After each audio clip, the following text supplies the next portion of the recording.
You're watching the Atlanta Braves Fan Show on Fan Media Network.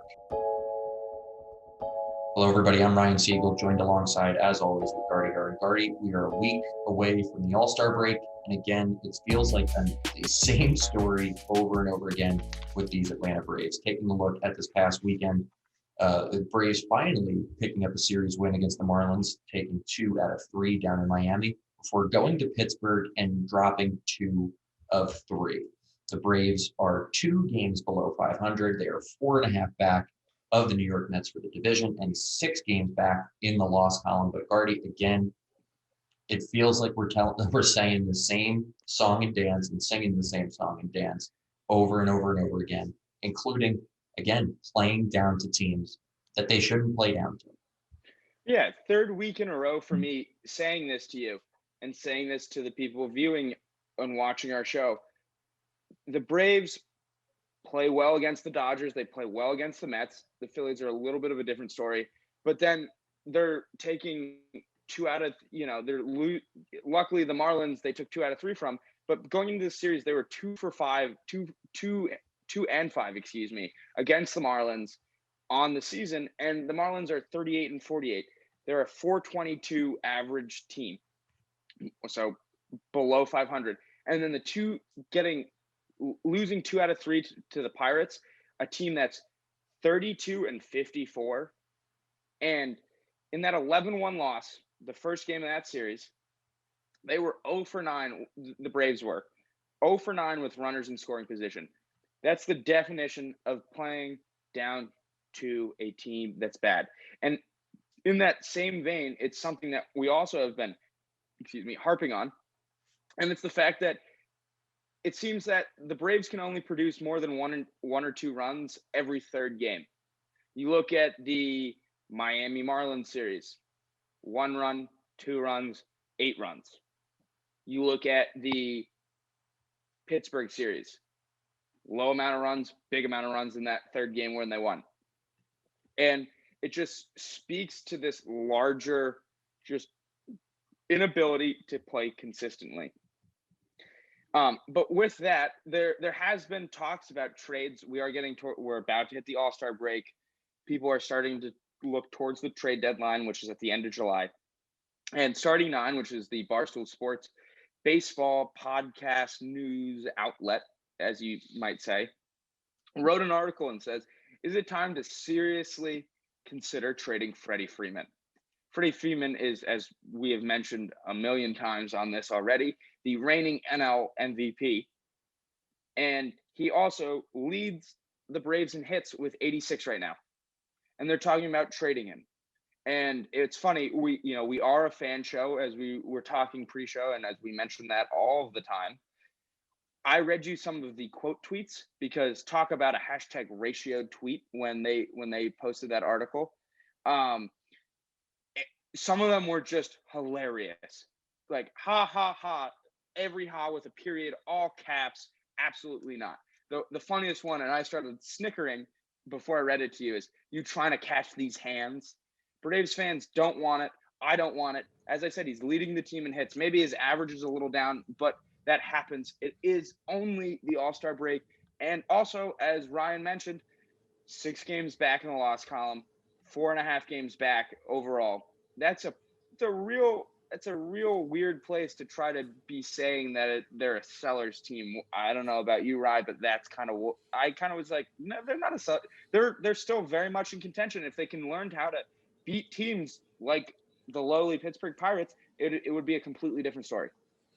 Yeah, you're absolutely right. And again, Freddie Freeman, also an All-Star game selection. This is his 5th All-Star game with the Atlanta Braves.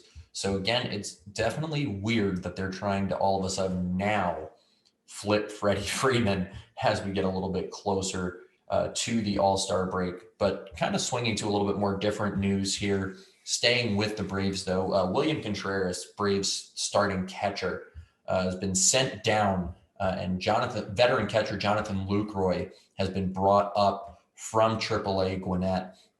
And again, a lot of people kind of on both sides of the fence with this Contreras thing. Contreras, again, has been the starting catcher since Travis d'Arnaud went down at the beginning of the year.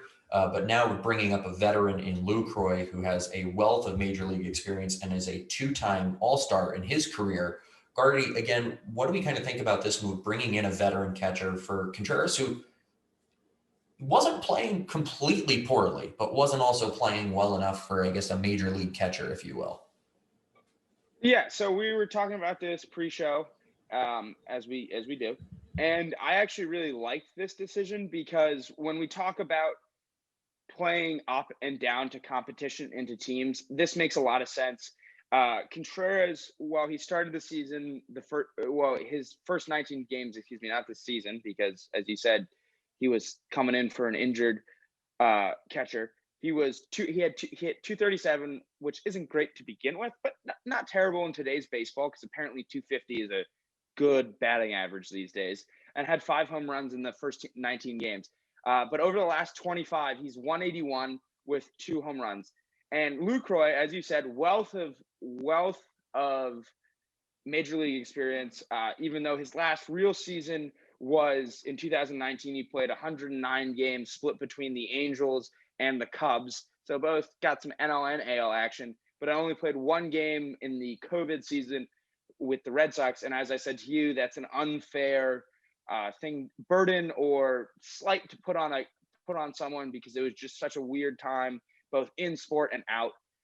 But still, career 271 average, 274 average, 108 home runs, 504 RBIs, as you said, 548 RBIs, excuse me. And as you said, two-time All-Star. And in his first game, in that Pittsburgh game, he was 1 for 3 with a ribby and a walk. And I think that it brings a veteran presence in, and I think he can complement guys like Freddie Freeman and Ronald Acuna Jr. and Albiez and Austin Riley, and maybe help these young guys, because Austin Riley, young guy, Acuna Jr., young guy, maybe help them learn how to play at their all-star level every day, no matter what team they're playing against. Yeah, absolutely. And again, Lucroy, a wealth of experience starting all the way back in 2007 when he played with the Milwaukee Brewers. When he was drafted by the Milwaukee Brewers, got called up in 2010. But, has played 12 years in the major league, and just kind of looking at some of his stats while he was in AAA Gwinnett, Lucroy, again, showing that he is a major league talent, had 16 RBIs in that short span before he got called up. And again, he played in only about 20 games. So he was really getting on a higher level of production. Again, he started the year with the Washington Nationals, and in his 14 plate appearances there, he had a 357 average. So again, a guy who has been known to hit the ball. Nothing to sniff at. Nothing to sniff at whatsoever. So from that standpoint, it should be very interesting to see. And again, as you mentioned, Gardie, William Contreras not producing at a high enough level to be a major league catcher, but not doing poorly enough. So again, this is a very interesting decision. But as you mentioned, Gardie, kind of swinging towards the back end of the show here, as we do, taking a look ahead at next week's matchup. This weekend, only one matchup for the Braves. They once again play those pesky Miami Marlins back down in Miami.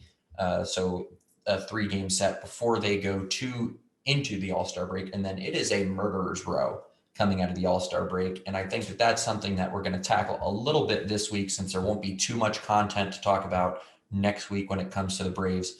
They play Tampa and the Padres back to back at home, and the Padres now getting production from pitchers in the batting order, with a long reliever in his second at bat hitting a grand slam last night against the Washington Nationals, before they then go to Philly and New York for 9 games. Yes, you heard that. 9 games between Philly and the Mets. And Gardie, again, we talk about it all the time.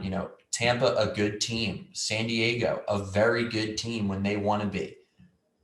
Philly, hit and miss with the Braves this year, but then the Mets.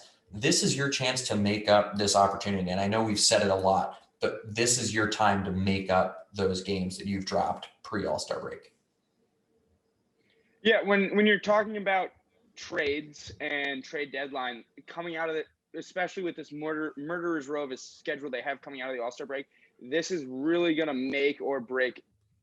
Actually, I think that's a little preeminent to say, but it's going to be a really defining moment in the season, in the fact that you have 9 games against the 2 teams that are above you in the division. If you can come out of that, 5 of 9, you're sitting pretty. And hopefully, 3 of those wins are against the Mets, and 2 of those wins are against the Phillies. But talking about the All-Star break and how we're going to have this little break, and you know how much I love my stats and my fun facts, I got 2 for you. The first one is about Ronald Acuna Jr. He's his 24 home runs as of now are the most before the All-Star break since Andrew Jones hit 27 before the All-Star break in 2005, which is kind of impressive that it's taken that long for another person to get even close. And then on top of that, Andrew Jones hit 51 home runs that season, which is the Braves' all-time franchise record for single season home runs. And speaking of a man who can swat the ball, Hammer and Hank Aaron.